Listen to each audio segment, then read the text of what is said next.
I was a prisoner in my own life. I was hopelessly addicted to drugs.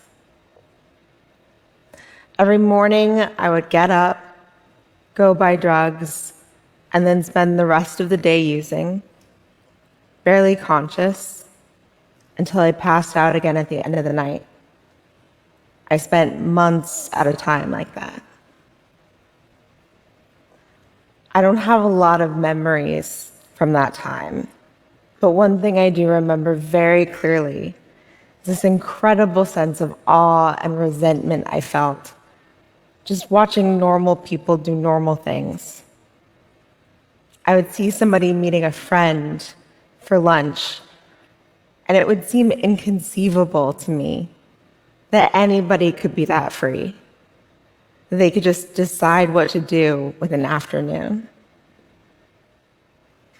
This talk isn't about addiction per se, but I'm telling you this because I really need you to understand where I'm coming from, how trapped I was, before I tell you that my life is amazing now.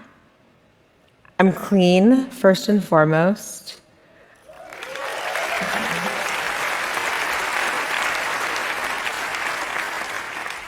I'm married to an incredible man, and we get to do all sorts of fun projects together. And I'm CEO of Astera Institute, a multi-billion-dollar private foundation that's pioneering a new approach to supporting innovative science and technology.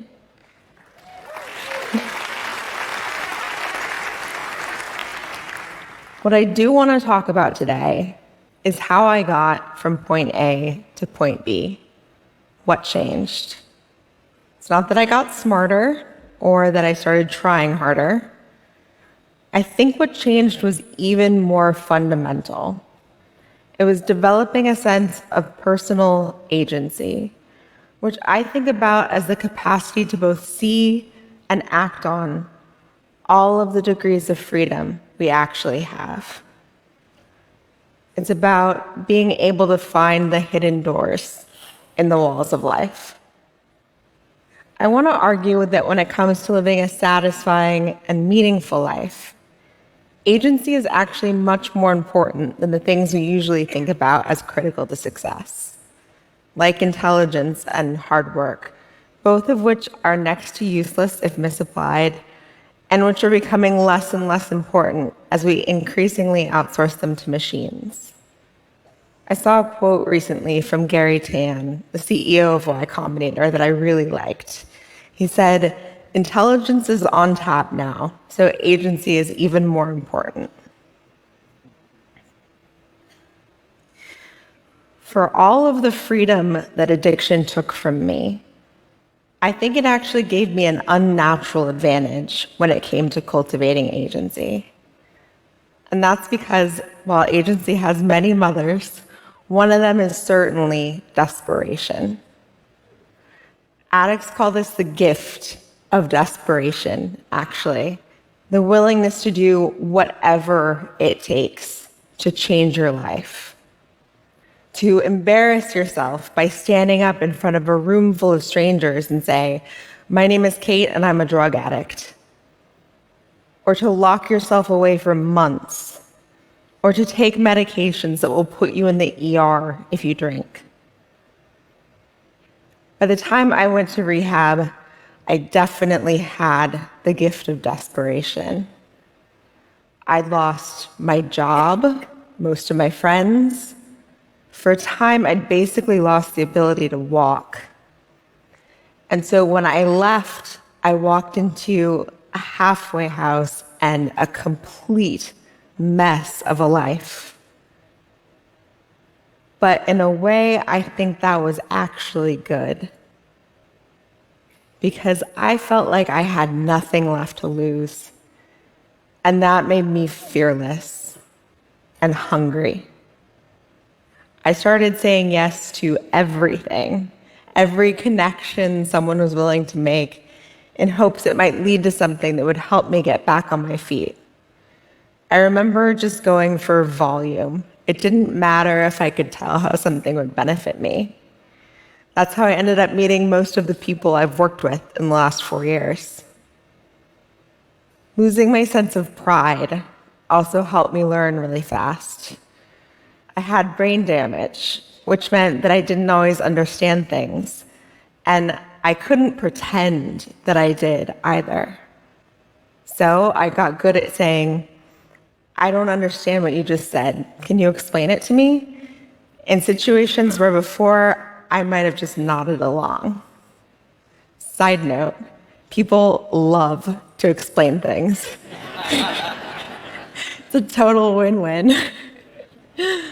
Now, I have great news, which is that you don't need to ruin your life and then rebuild it in order to learn to be more agentic. I do think it helps to be some kind of desperate, but there's always something to be desperate for.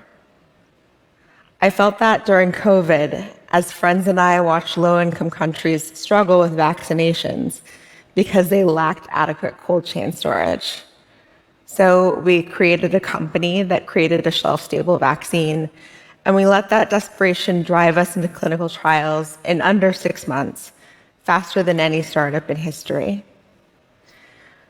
I felt another kind of desperation early on in my marriage when it seemed like there was an invisible wall between the two of us.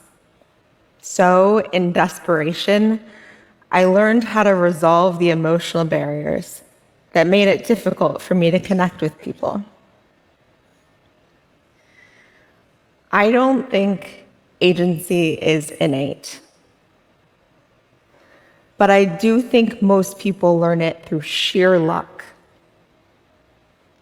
If it's not the luck of desperation, then maybe it's just the luck of seeing somebody highly agentic operating up close. I also think, though, that it can be learned systematically and by many more people. I want to share some of the tactics I've learned for becoming more agentic. First, assume everything is learnable. I gave the example of learning to connect with my husband, but I could have just as easily spoken from personal experience about learning to be more optimistic or curious. I think most traits that people treat as fixed are actually quite learnable if you both believe that they are and put the same kind of effort into learning them that you would anything else. Second, court rejection. We spend our lives carefully avoiding it, but if you're only aiming for things you get, you're doing yourself a disservice. In fact, sometimes you have to aim for things that feel unreasonable to make sure your instinct about what's reasonable is right. Last time I was applying for a job, I told a couple people, I'm thinking about starting an organization much like your own. Can I run yours instead? A little delusional, maybe. But the thing is, sometimes delusional works. Third, seek real feedback. Pretty much every one of us has something holding us back that we're completely blind to and that's obvious to other people. Don't you want to know what that is? The single best way to find out is to give people a way to tell you anonymously. I know that might sound scary. It was to me at first. But it can also be exhilarating. I have an anonymous feedback box linked to my Twitter profile, and it has honestly been life-changing. Not just in terms of the specific feedback I've gotten, but in knowing that I'm not trying to hide things from myself anymore. If I could go back in time 5 years and talk to the person that I was then and tell her that I would one day experience that kind of freedom, to not have to hide things, to do whatever I feel like with my afternoons, to be basically happy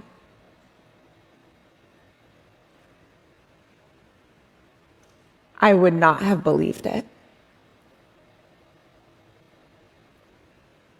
But that is the power of personal agency. No matter how stuck you are, if you can learn